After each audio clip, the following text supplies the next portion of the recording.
Okay, ano po ngayon magbabasa lang po tayo. Okay, pero papaliwanag ko po sa inyo konteksto niya, no? Galatians chapter 6. Umpisahan natin sa 11 hanggang matatapos tayo sa 18, no? So, ayan. Ito po yung tinatawag na concluding exhortation.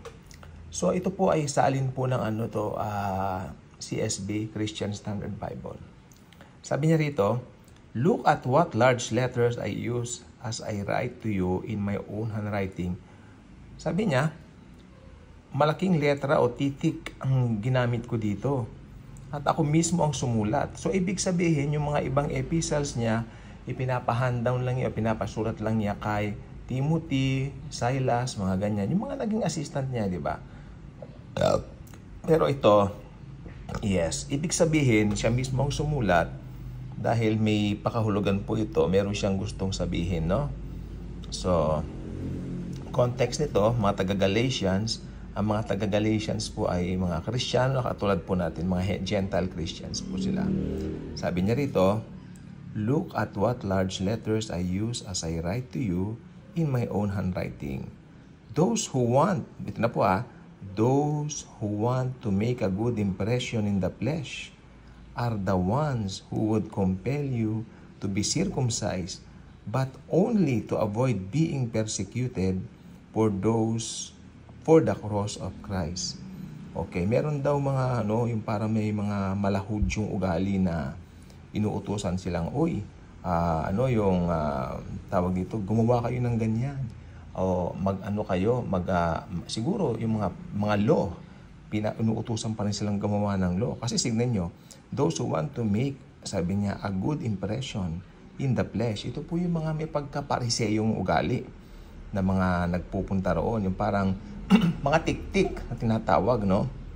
Na may ugali sila mga Hudyo. 'Di ba? Malaya na tayo sa biyaya Nagsimula nga po itong Galatia sa biyaya, sa kalayaan. Tapos may mga ganyan na mga tiktik na mula sa mga gusto nila susunod pa rin sa mga batas ng mga sinauna. Ito sabi niya, "Those who want to make a good impression in the flesh are the ones who would compel you to be circumcised, but only to avoid being persecuted for the cross of Christ." Sabi niya rito, "For even the circumcised don't keep the law themselves." O di ba, sabi nila, sundin natin ang law ni Moses. Sila mismo hindi nila sinusunod yun "And yet, they want you to be circumcised in order to boast about your flesh." Ibig sabihin, gusto nila magpatuli kayo kanya para ang credit sa kanila. Di ba? Para saka sa inyo rin na parang ang matataas yung mga sarili nyo, hindi si Christ, hindi si Jesus, di ba? Maliwanag, "For even the circumcised don't keep the law themselves, and yet they want you to be circumcised in order to boast about your flesh. But as for me," ito maganda, "I will never boast about anything except the cross of our Lord Jesus Christ. The world has been crucified to me through the cross, and I to the world.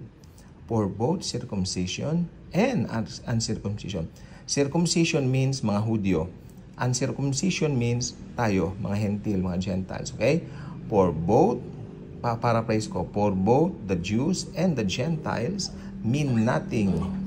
What matters instead is a new creation." Pag sinabi namang new creation, mapa Hudyo, mapa Gentile, na tumanggap kay Jesus, ang tawag new creation o Kristiyano. Okay? "May peace come to all those who follow this standard, and mercy even to the Israel of God." Yung Israel po dyan sa Jerusalem, yan, Israel po yan, natural. Pero yung Israel of God, tayo po yung mga Kristiyano. Amen? "May peace come to all those who follow this standard, and mercy even to the Israel of God." Tayo po yung Israel of God na yan. Amen? Merong Israel na bansa, Israel of God, tayo po. Amen? So maliwanag na po ba sa atin? "From now on," ito, tingnan niyo sabi ni Paul, "From now on, let no one cause me trouble, because I bear on my body the marks of Jesus. Ibig sabihin yan, from now on, let no one cause me trouble. Ibig sabihin, from now on, maski debatihin nila ako, hindi ako mababother. Hindi ako makikipag-debate. Hindi ko sila papatulan kasi nasa grace ako. Sila mga kulto. Kulto yung mga yan. Naghahalo ng work sa salvation, ng sariling gawa. Sabi ni Pablo, ay mga kulto yan, hindi ko papatulan, sabi niya. Diba? Ganun din dapat tayo mga Kristiyano ngayon. So from now on, let no one cause me trouble because mga kulto sila, di ba? Kulto, di ba? Because I bear on my body, mabigat na salita yan, the marks of Jesus. Ibig sabihin, pag save ka na pala, pag ligtas ka na, mananampalataya ka na ni Jesus, naka-bear din sa iyo yung marks niya, yung marka ng kanyang mga sugat. Amen? Brothers and sisters, the grace of our Lord Jesus Christ be with your spirit. Amen. Hindi naman sinabi niyan na, brothers and sisters, may the law of the Lord Jesus Christ be with your spirit. Of course not. It's the Spirit. Diba? It's the grace of God. Sinasabi po dyan. So, ayan. I hope maging ito po nasa concluding po ni Pablo to sa Galatians. Galatians chapter 6 po siya, 11 to 18. So, I hope tayo po mga mananampalataya, mga Kristiyano ngayon, alam natin na tayo po ay naligtas dahil sa biyaya lamang ng Panginoon. Alam niyo, wala tayong pagmamalaki, kundi yung ginawa lamang ng Panginoong Hesukristo sa krus ng Kalbaryo. Okay? So, yun lang po.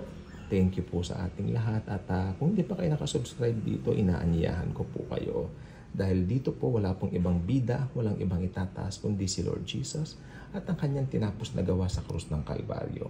Kaya malalaman natin dito sa channel na ito na ay lahat pala ng tinatamasa natin ngayon ay biyaya at biyaya lamang ng Panginoong Yesus. At masusundan pa ng biyaya na sinundan pa ng panibagong biyaya. Siksik, liglig, umaapon na biyaya, walang katapusan na biyaya. Bye-bye.